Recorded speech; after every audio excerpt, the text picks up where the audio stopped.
Let's make a perfect and popular wire jewelry. I'm using 0.8 steel wire so that it would be both delicate and firm.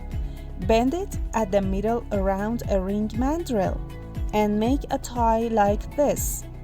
Keep one of them and put the other beneath and bend it.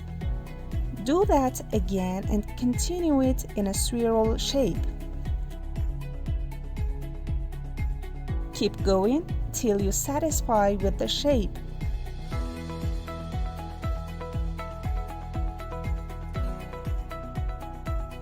Don't forget to push wire ends inside the rose shape.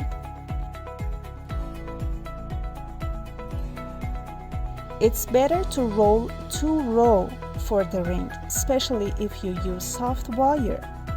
This is your rose wire ring, and you could also use it both for earring and pendants, or use pearl at the center to decorate it.